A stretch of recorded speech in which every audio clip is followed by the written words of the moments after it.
Excellent, because I know we have a couple of folks who couldn't be here today. Um, Here we are. It's the end of August. I hope everyone's had a good summer and have been able to take some good time off. And we won't go through all the summer stories here because I'm sure there were quite a few interesting ones. People going to lots of fun places. I myself, I'm a guest of Steve's at the moment in the country in England, which has been wonderful.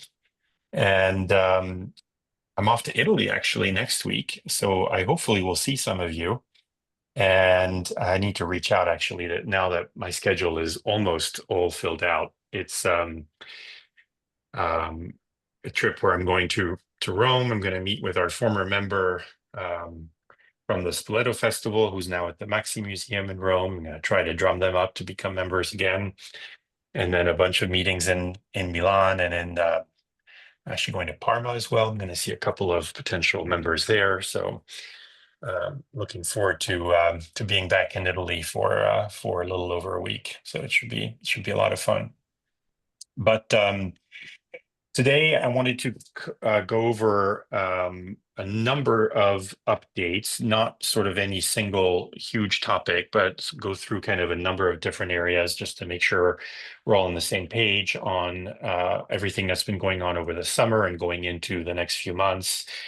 But also, and also want to make sure, like we did last time, to spend a little bit of time to give you a sense of what we've been up to with our members in terms of both research work and service to our members, because it's always really important to do that and for us to stay very much connected to the incredible work that we've been doing.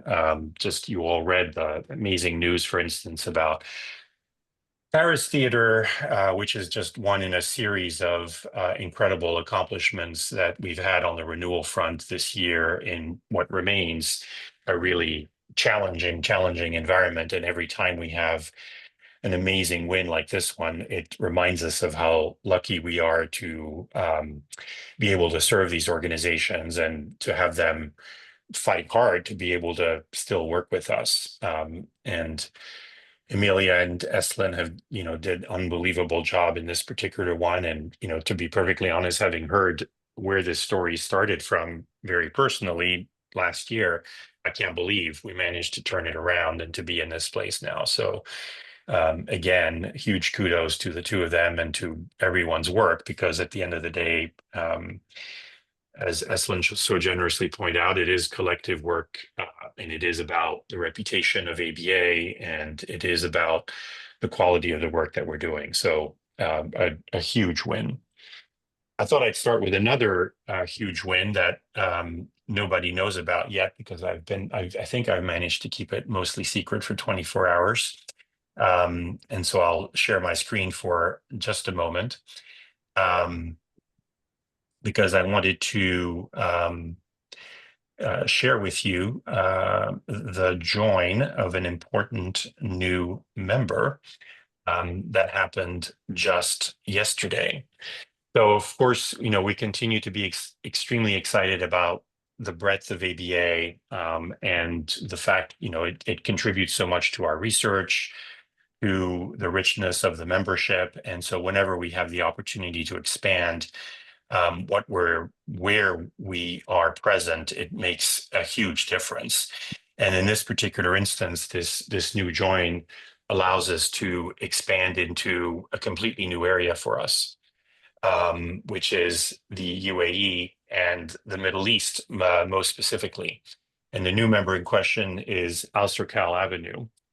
And some of you may be familiar with Al Serkal, others not. I was not personally until their CEO attended our retreat in Venice.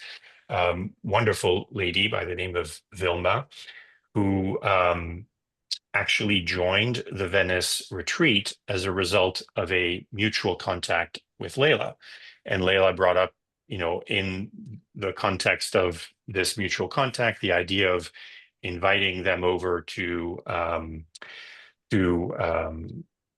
Venice. We had an incredible time with their CEO, And so really this join is thanks to Leila and her efforts to cultivate this relationship. So a huge thanks there for bringing this opportunity to the table. Um, a couple of you are fairly familiar with Al Serkal, but they are in Dubai, and they are essentially a cultural district that was started in 2007, if I remember correctly. And they have been an incredible example of a combination of commercial and non-commercial arts venues. This is an area that used to be an industrial area that was converted through the vision of one particular person in Dubai into a space that now houses countless galleries, performance spaces, museum spaces, food and beverage spaces. So it's a place where people go and actually hang out and do all sorts of different things. So it's a remarkable example of a mixed use cultural district, and I encourage you all to look them up and see what they're up to. They're upwards of 70 venues in this particular cultural district. So they're a massive organization.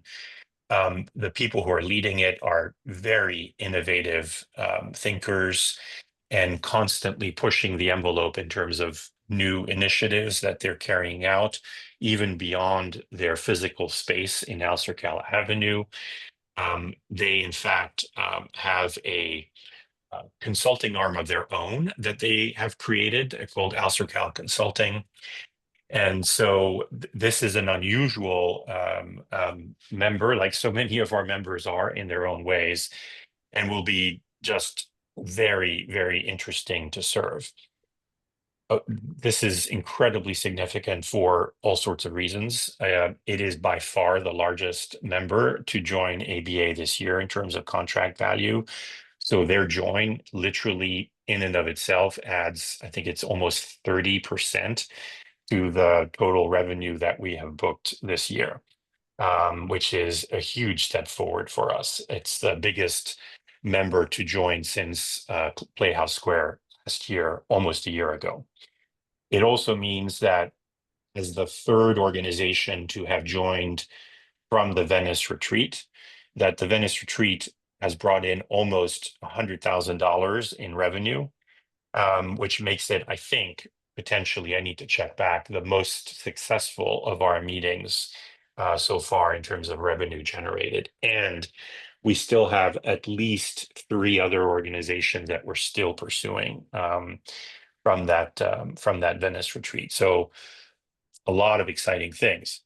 The most exciting of all is that this opens up the doors to a region where we have done nothing so far, and where there is so much potential, because as most of you probably know, this is a region that has not only a lot of money, but is investing a huge amount in the arts.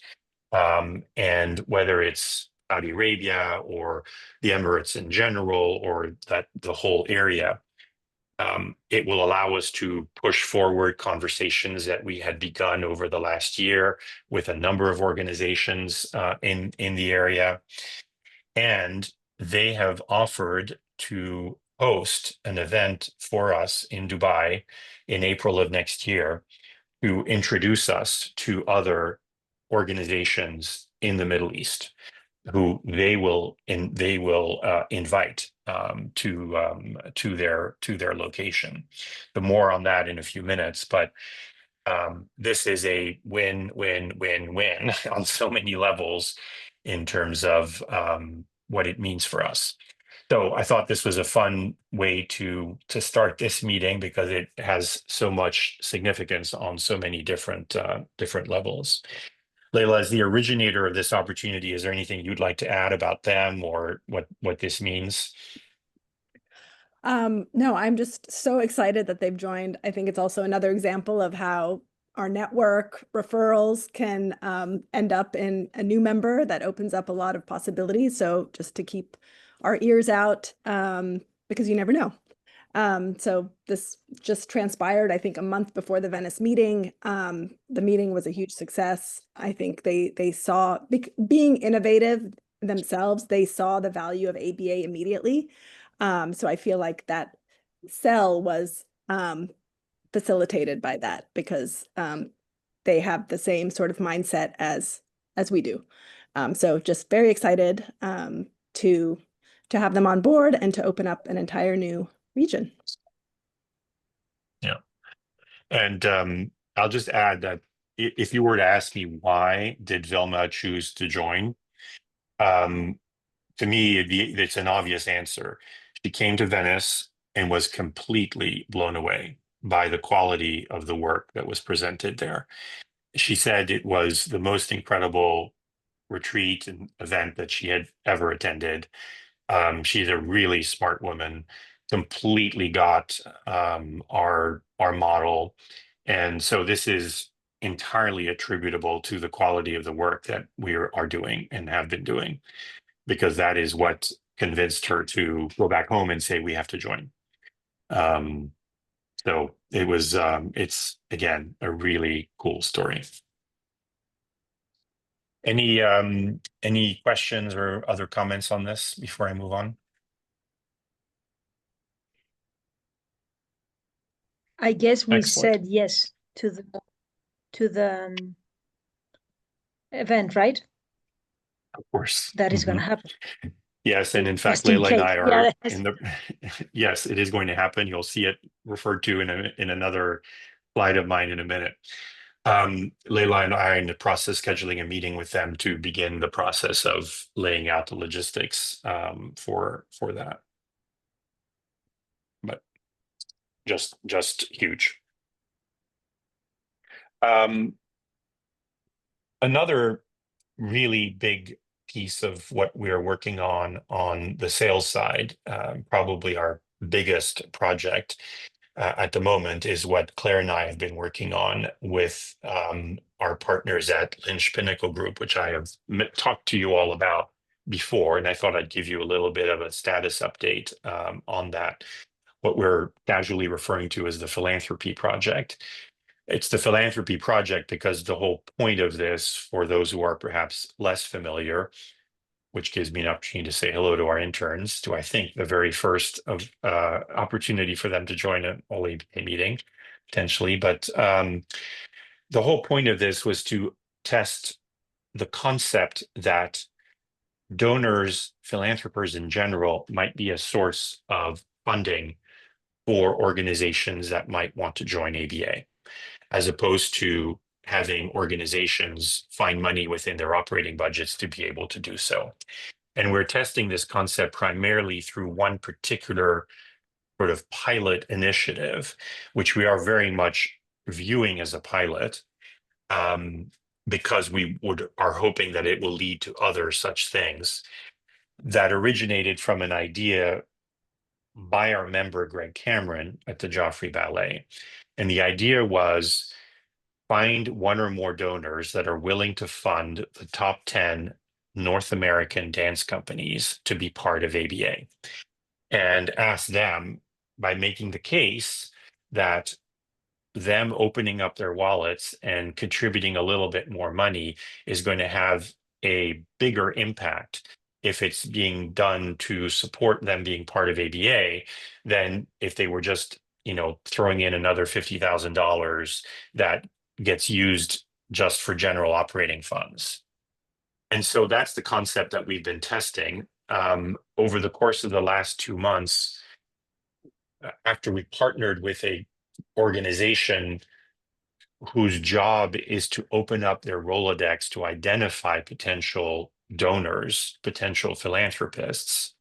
And by the way, that whole 3-month pilot with them was funded by a donor. So we didn't actually pay for it ourselves. We found a donor ourselves to actually pay for this project, which is kind of a cool way that this was able to happen. We have had, I think, either 13 or 14 conversations with major philanthropists across the United States. and have a handful more that are still in play. And we have gotten a lot of intelligence and a lot of very useful feedback that basically tells us that there is definite potential here, and that there are a lot of donors who we've talked to who immediately say, I totally get it. It makes perfect sense, particularly in this environment, which was actually a really interesting component of this. The environment that we're in right now is a contributor to their interest in participating in something like this. And by the current environment, they're referring to the financial difficulties that arts organizations are having at the moment, amongst other things. So there's an immediate recognition that this is a concept that makes perfect sense. There is no pushback as to the notion that a philanthropist would and should be interested in helping fund membership in ABA for these organizations.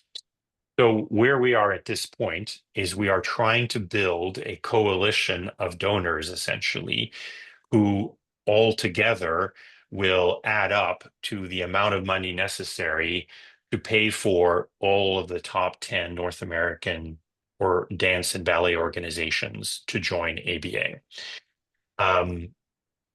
We don't know whether we'll get there. We know that several of them have already told us that they'd be willing to contribute towards that total amount. And we are in the process of putting together a specific ask that will come as a joint ask from me at ABA and Greg Cameron at the Joffrey Ballet to the philanthropists that we spoke to. And we're targeting to get this done in September if we can. And while we're doing this, we are also trying to assess what we've learned from the conversations, from the outreaches we've done in terms of how we would move this forward as a key component of our own strategy, of our own growth strategy. So I could go on for a lot longer. Claire, is there anything you think would be useful to add to the group in terms of lessons learned, where we are? I think you really covered it. I mean, unless we want to talk about more logistical details, which I don't know that we need to get into, but happy to talk through kind of we're exploring different ways that we can make sure we're doing this by the book. And Pilar, to answer your question, yes, what they've kind of said is if it's free, sure. So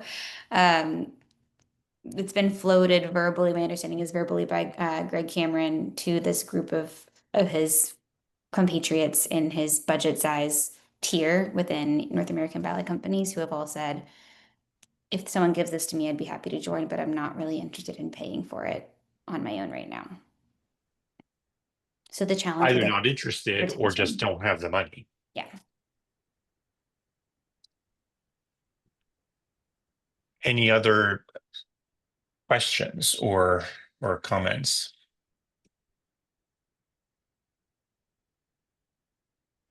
No, just, I mean, maybe just to support what this project, because the dance world in America is just the most unfunded genre of performing arts. And there are, I think, some donors out there who really want to make sure there's a thriving dance community in the United States. So I think it is a very good, trying to figure out how to support them in this way, because it is unfortunately not supported here, which is heartbreaking. So. A million questions, of course, should pop into everyone's mind in terms of this model and where it could go. For instance, the idea of approaching this as a cohort of dance organizations is somewhat in conflict with our core value proposition, which is the cross-genre value proposition and cross-geography value proposition of ABA. And so that sort of begged the question then of, okay, let's assume that does happen. Presumably there's a lot we're going to have to create that is unique to that cohort. that is about essentially a segment as opposed to what we typically do really, really well, which is opening up doors and windows into other parts of the world, other parts of, the arts sector. So that's something we will have to grapple with in terms of how we would move this model forward. One of the things that became patently obvious as we talked to these philanthropists is, unlike the CEOs of the organizations that they want to support, they have absolutely no idea who we are, right? To them, ABA is, we have no reputation with these individuals. And so one of the things that, should this become something that we want to push forward, that we will need to think about, is how do we create the same kind of reputation amongst donors and philanthropists as we have with the dance organizations themselves? Do we create roundtables like we've done for CEOs, but do them for major philanthropists in different geographic areas as a way of building a reputation amongst that group? Because we know this is also a group that works on networking probably even more than the arts organizations themselves. And so the notion of word of mouth building around major philanthropists about ABA as a resource is something we'd want to invest in, should we find that this is in fact a big avenue for us moving forward. So again, this is still not a proven model. It still hasn't paid off, but the progress has been positive. We've been learning a lot, and we are in a place now where we can actually start to put some money together from these donors and see where that takes us. So I think that by the end of September, we'll have a pretty good read on whether we think this is going to work. And then, the moment will come to really think about where we take it from here.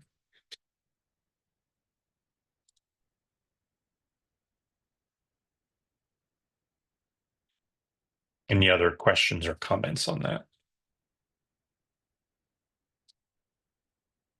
Okay. Switching gears, I wanted to give you some visibility into our meetings schedule, because we've talked in various research meeting and other places about a variety of opportunities that have come up, and I just thought it'd be helpful to just put on one piece of paper kind of where we are right now as to meetings in upcoming months and what they look like and where these have come from, because they've not all come from our planned circumstances. So I'm going to share this just quick table here to summarize what we have coming up. I think this is all accurate in terms of dates and everything. The first thing we have coming up is an event that we did actually plan and ask for and all of that, which is our 2 meetings in Cleveland. And they are 2 distinct meetings. We have a prospect meeting on October 8th and a member meeting on October 9th. And so it's very clear, we're inviting, basically, they're all US prospects coming to October 8th. I think we have at least 15 registered so far, of which a pretty nice group of, I think maybe 5 Claire dance organizations. In fact, not from that top 10 group that we were just talking about, but mostly from sort of the next 10 to 15 in terms of size. And then a number of organizations that came, that are from the Cleveland area, were invited by Playhouse Square. So we have a good group of prospects. We have a good group of members coming to the October 9 meeting. So that should be a very meaty and valuable set of meetings. After that, we are doing a meeting in Manchester, hosted by the BBC Phil. This is, again, one that we did proactively ask for. Very exciting that the BBC Phil is hosting this. I think where this is turning, it was originally started as a member meeting at which we would invite a handful of prospects, but it's harder, to perfectly honest, to get members to come to meetings in Europe. And so we're probably ending up with a fewer number of members than we were potentially hoping to get, and therefore we've opened up the doors more to prospects, and I think we will end up with more of a 50-50 mix of prospects and members at the meeting on October 22nd. The last meeting of the year is not one that we sought out, but just kind of fell in our lap, and is an incredible story of, I think, something we want to try to keep doing and do more of. Budapest Festival Orchestra joined ABA in March, I think it was. Absolutely has fallen in love with ABA, with the concept, with the whole structure of what we do and what we can offer, and proactively approached us and said, boy, it'd be great if there were other organizations in Hungary that joined ABA. And what if we hosted something and introduced you to other organizations in Hungary? So they have literally pretty much organized this whole thing on their own, where we've picked a date, they have picked the prospects, they have said these are the organizations that we think have the potential to become ABA members, both because they'd be able to pay for it, but also because of the nature of the organization and their leader.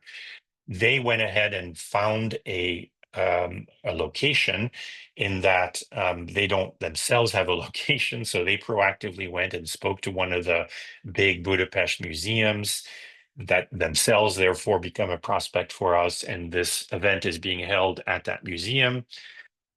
They just sent out invitations last week. We already have the first few responses, positive responses. So that's already happening.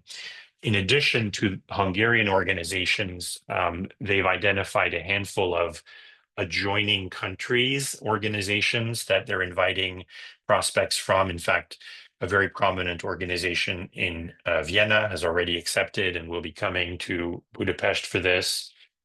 So that is the nature of that organization, a very different kind of meeting, because again, it was just offered to us by one of our members.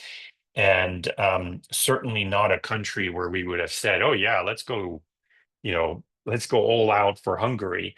But because they were so excited about us and about our potential to add value to other Hungarian organizations, there we are.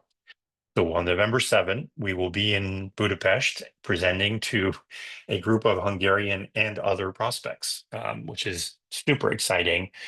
And it's exciting because it allows us to, Pilar and Steve and Leila and I were talking about another example of an organization, one-off in another country, where we could say, well, what if we brought this Budapest example to them, and we could imagine doing the same thing in that country to try to expand our presence there. So it gives us the opportunity to then use this as such an example.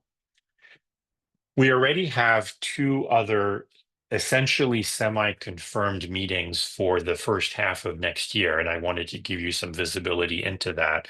I'm going to skip the next two. Dubai and Al-Serkal is the one that I was just telling you about. They've already verbally said that April seemed to be a good time frame to do that. As soon as Leila and I have a chance to meet with them over the next few days, we'll try to get a specific date confirmed.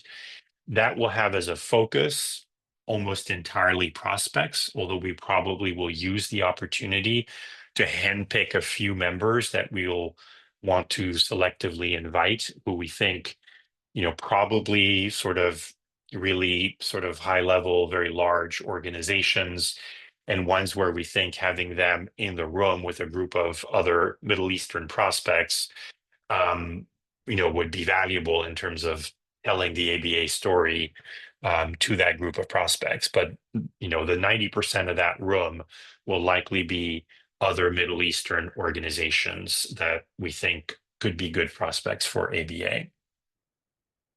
And then another opportunity that largely came to us as opposed to us pushing it, that's not quite entirely true, but I'll save us the details, is a meeting that will end up being really a prospect meeting in Milan, hosted by our member Piccolo Teatro. Now, as many of you know, Piccolo is a very, very prominent theater company, largest in Italy, second largest in Europe, became our member in January after years of cultivation by Pilar and my involvement.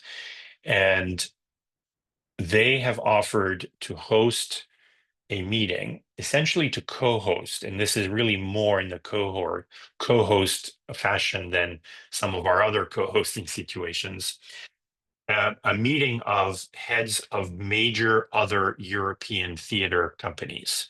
And the reason is that Piccolo Teatro in May is hosting a big international theater festival where they're already going to have these other theater companies from Berlin, from Amsterdam, from wherever, all over Europe, converging on Milan. And they want to do something around audience development and audience understanding across Europe, and want that to be the theme of a gathering that would be essentially a co-hosted gathering by Piccolo and ABA, of a similar format to how we do our other meetings. Part of what I'm doing in Italy next week is to meet with them to talk a little bit more about the details of what this meeting would look like. But we already have a specific date. It's May 22nd, and a very, very specific focus. So those two are already there for reasons that are clear. In talking through this with Leila and Kate and Steve, we realize that we probably need and will want to have at least another US meeting in that time frame, if not another Europe meeting. And that probably in the March-April timeframe, we will want to do a Playhouse Square-like thing again in the US, maybe in Washington. There's a lot of debate and pros and cons as to location. Washington is a very obvious location for us because it's easy to pull off a meeting there. There are a lot of host opportunities, and we have a lot of members. And we would probably do a joint, again, a one-day members, one-day prospect. But this is more of a concept at this point than anything that's been planned, and more of a realization that we will need a meeting of that kind probably in that general time frame. So I wanted to give everybody at the same time sort of a full picture of what our meetings series looks like for the next basically 9 months at this point. Any questions or comments or anything I missed or misspoke?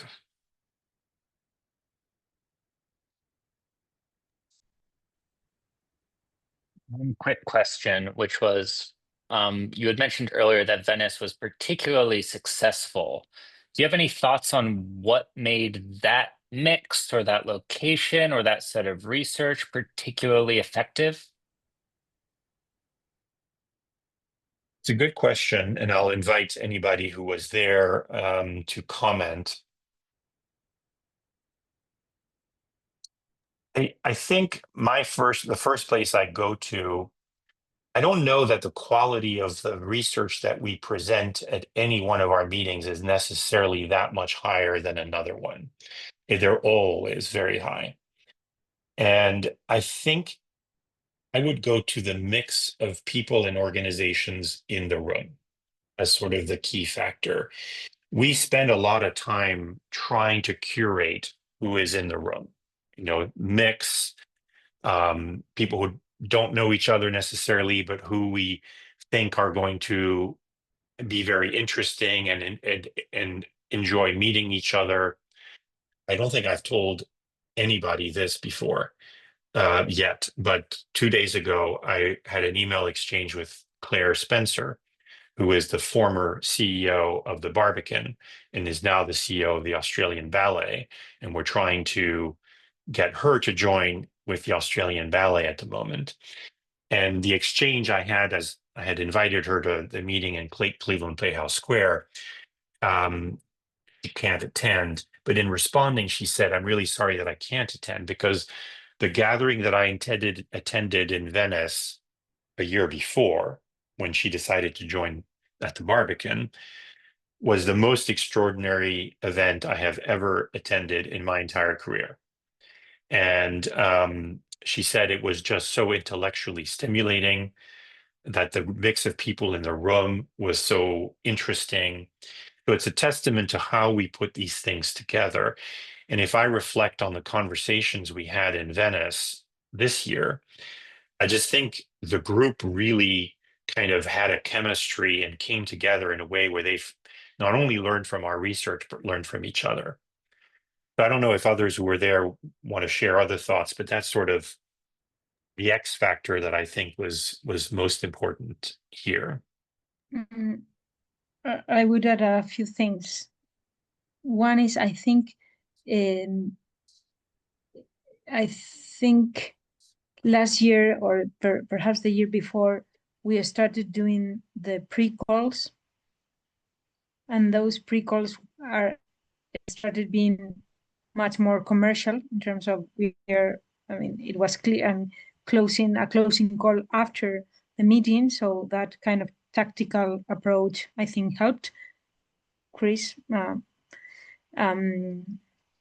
I would say that this is not data based, but Venice has something. I mean, spending 2 days with us, I think helps, because at the end of the day, it's two nights. So the first dinner, informal, then a day long, another dinner, and then the day after.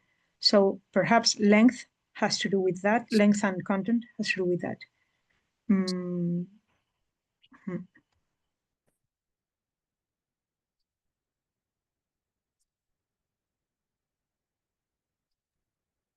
Any other comments from any of the Venice attendees? No, I think you've hit it, Chris. I think the group is what's key. I think also and that group is a complicated thing because a lot of them ran similar size or really big organizations. I just think that it was a great mix. Chris, I'm wondering if you want to address Tevin's question. I don't know if you saw it. Yep. Yes, I was going to next. Tevin, I'm not. We must do something on the West Coast, and I think we keep having debates about the right timing, the right moment. So I think the reason I didn't say that, the reason I said that the H1 US meeting is not set in stone is still that one, right? About sort of the debate about how many people can we attract in California versus if we did the meeting in Chicago versus if we did it in Washington. We've got to do something on the West Coast. I completely agree. It's just a question of timing and where we think we're going to get the biggest opportunity. And we have at least 2 very viable hosts on the West Coast, right? In the LA Phil and San Francisco Opera, one of which has proactively invited us. So I think we need to before we finalize our theory of the case, we need to do some analysis around how many prospects and members do we think we could attract in the West Coast? Is it, when we do a West Coast meeting, is it 2 different meetings, or do we do one mixed member prospect meeting, at which case maybe we're less worried about can we get enough folks in the room. So I guess the bottom line answer to your question, Devin, is TBD. We still need to analyze it because, to be honest, at first, when we first had this conversation 10 days ago, a week ago, I was like, yeah, West Coast. And then we were like, well, we have so many more members on the East Coast, and it's a tough equation, but I would be surprised if we don't do something on the West Coast next year. Let me put it this way.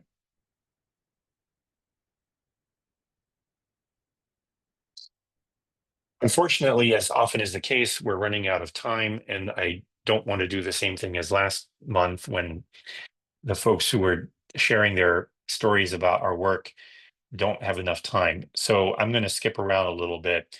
Kate, I'd love to ask you for a couple of minutes to give us some further updates on our work coming out of the engagement initiative. make it hopefully short and sweet. I know we gave a more in-depth update in July in terms of our progress against our action plan. And since then, we've made even further progress on a handful of things. So hopefully everyone saw the email about the work from home stipend, which was on our list of things to try and tackle this half of the year. We have a group of folks that have volunteered to be a part of our new employee onboarding task force. So Steph, Erin, Eslin, and Maya and I are going to meet next week and kick off work that they're going to do to kind of evaluate what we currently do, see what gaps we have, and kind of improve upon that process and those training sessions so they're a bit more standardized in the future. We have spent some time taking a look at all of the meetings that we have this year. You've just seen a whole list of them and a handful coming in the early part of next year, and mapped everyone who is interested in traveling to a member event to one of those meetings. And I think we are almost at 100% that everyone will have a chance by the end of the first quarter of next year to have gone to a member event, which is one of the other things that was top of our list, not only to see one another, but also to experience our research coming to life and the kind of magic of being around prospects and members, which we just heard a lot about from Venice.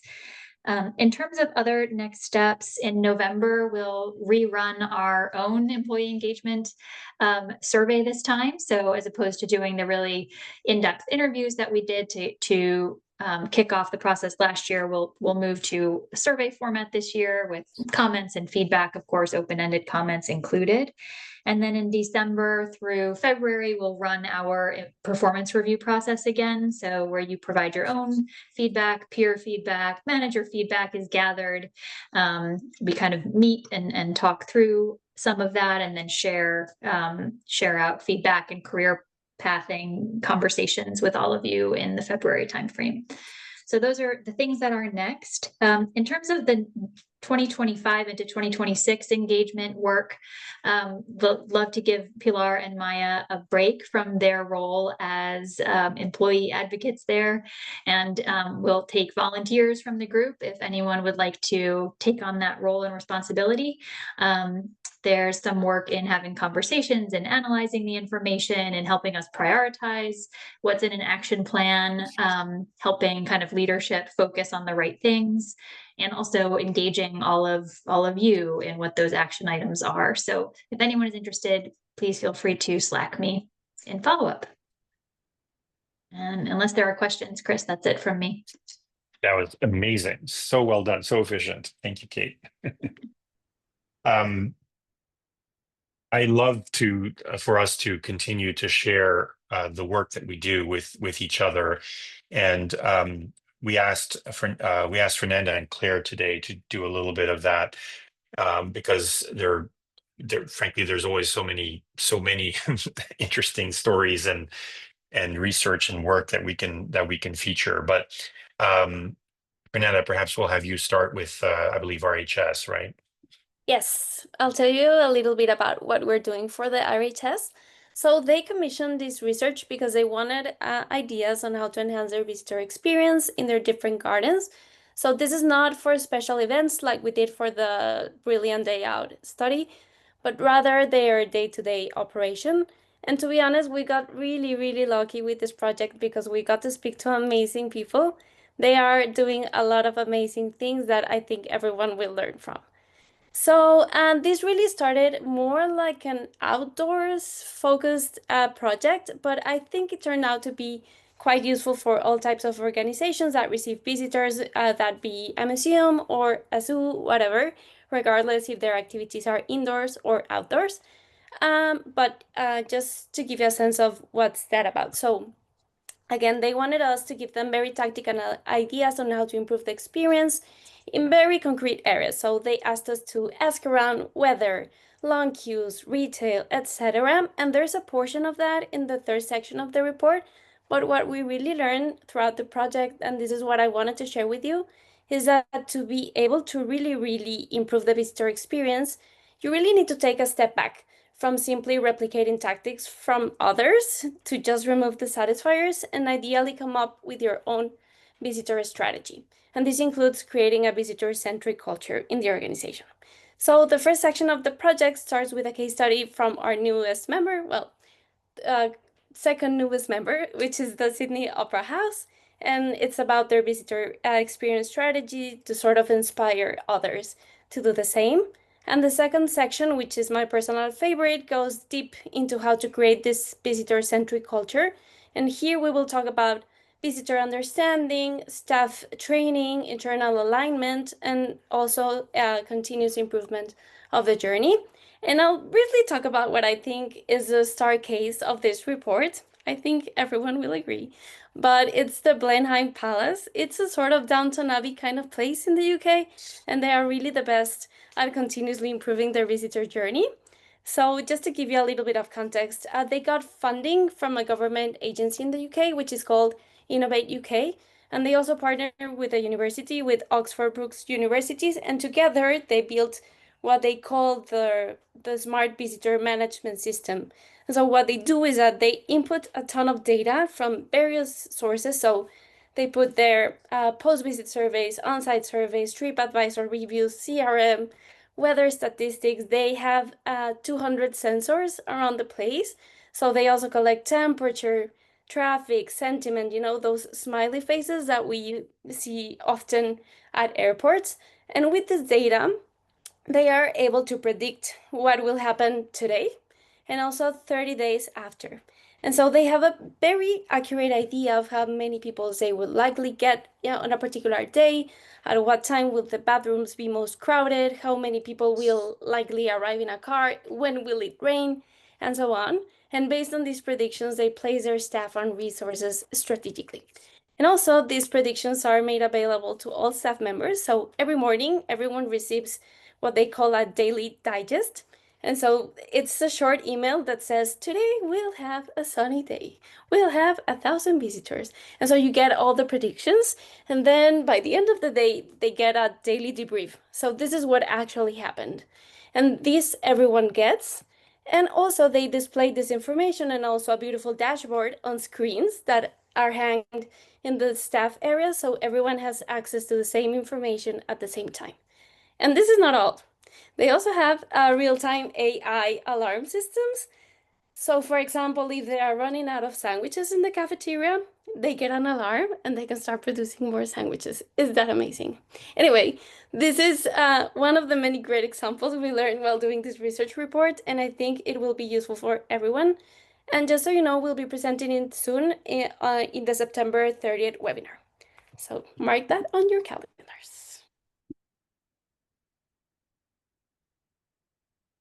Any questions for Fernanda? Such a cool project. Just amazing, the variety of things that we do all the time. Really incredible. Great. We'll turn it over to Claire then. Claire, I'm not even sure what you're going to talk about, because yesterday when we suggested this, there were like at least 3 different things we could have asked you to talk about. So you have to surprise me with which one you picked to I'll talk surprise to us about. you. Great. So got 8 minutes. I'll try to be faster than that so we can 7 minutes now. Okay. I, as most of you know, work with all of our ballet members exclusively right now. And our ballet members are delightful and feel that they are very special, very unique. And so what we have been trying to do, myself and the team, and Kate and Chris and I, is really how to best communicate our value proposition, both to our existing members for renewals, as well as to potential new members in the dance space that are, hopefully prospects and will come in and join the membership. One of the most challenging pieces of this has been how we communicate our value against a very well-known organization called Dance USA, which is the national service organization for dance companies in the US. And while we are different and do lots of different things and are much broader and more complex organization and a more robust membership. Many of our members struggle with financially being able to commit to us when they're also paying for something else that has some similar characteristics. And so we've had a few members that have made the financial decision to leave Dance USA and join ABA instead, some that are taking full advantage of both, and some that are really trying to figure out how they can best get their needs met with one or both of these very different organizations. Because of all of that, a lot of the feedback that we've gotten and through that conversation is the request for a really comprehensive benchmarking survey. This is something that our ballet companies are very used to getting from Dance USA as as members of that service organization, and something that they've been asking for as they're making, again, a financial decision to switch over to us or contemplating how they're going to make their budgets work and how they can stay in the ABA membership. So we have talked with them about exactly what they need and have committed to do a really lovely, comprehensive operational benchmark for them, which I'm really excited about. Our members are really excited about it. And it's helping us to really, again, demonstrate like the level of research and our abilities of our research team that go beyond anything they might experience with perceived competitors, if you will. And so what we've done is we've put together a draft of that benchmark survey. It's quite large. I sent that out to the members 2 weeks ago and got some really good feedback on it. And it covers really a wide swath of things. It includes personnel benchmarking, performance benchmarking, things like how many performances, what types of performances, are you doing classical works, are you doing mixed rep, are you doing both, how many of each, what holiday production are you doing? 9 times out of 10, it'll be Nutcracker, but on the off chance something else we want to know. How many performances? We've gotten really great feedback on that as well to ask not only how many are they doing, but are you dancing beyond Christmas? Are you going into the new year? How many shows did you do at reduced rates? Are you performing in the community? All those sorts of things that people just want to know as they're making decisions financially and operationally, and how they want to run their company and how they stack up to their peers across the country, and it could be across the world, but in our case right now, it's really just the US and I guess North America. We're also asking a little bit about touring, which will be interesting because we're also doing a whole separate project on touring right now. Subscriptions, the board came up quite a bit. That's something that we've not really touched on and that our members haven't gotten data on before, but had a lot of great questions about how many board members do folks have? What does a board member look like? What does their donation mean? Does an event donation count or not? All those sorts of things. How long are their terms?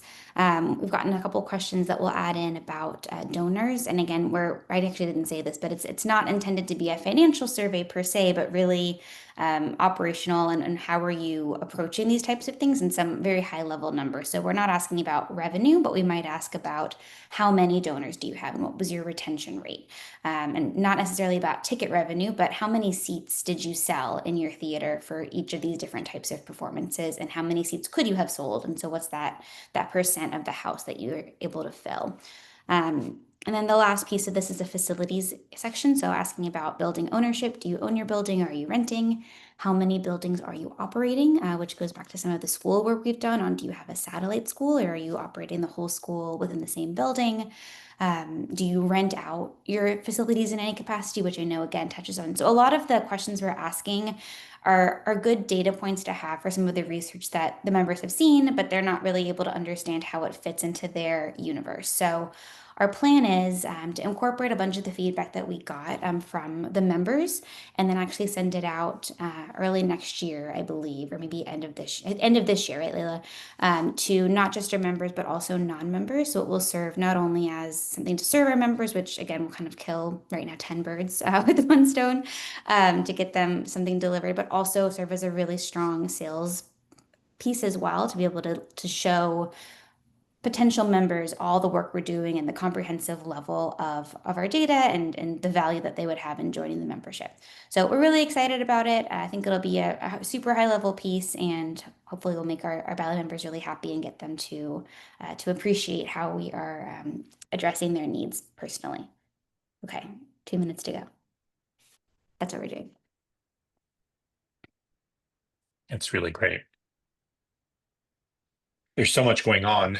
We could talk for hours about everything that's going on with the ballet group, obviously, but very exciting that, you know, this particular initiative is going through.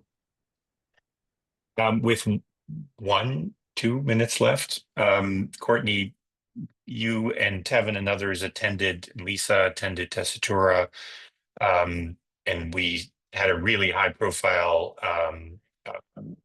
2 days really at Tessitura.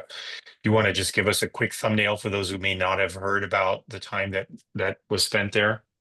Yes, I did talk to the research team on Monday about it, but essentially, and Tevin as a member advisor knows all this already since he was already there, but for those who weren't on that call, essentially the research was super interesting in the room. It came up afterwards. This was the economy experience.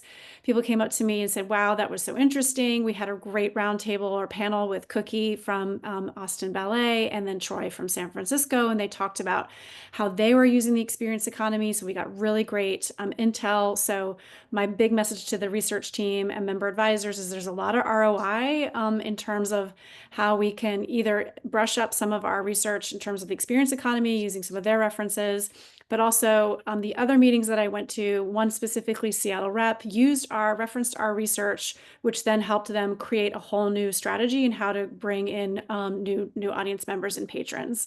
Marianne and I are going to actually talk to them because I would love to get more information from them so we can build out more ROI information for sales because I know I want to have that in my back pocket, what the investment is and how they're able to make these changes. And they're really smart in how they use their resources, including ABAs, to actually not spend too much to then create this new impact. But it was really interesting in terms of how people are using data to build strategy. It was lovely in terms of us being part of this. You know, as Chris said, we were very marquee in terms of talking to a lot of leaders in the room about who ABA is. I think it was a really lovely introduction into who we are. And it was a really lovely community feeling, and they really know how to throw on a conference. There's ice cream for treats. So note to our next roundtable, we need to get some ice cream or something.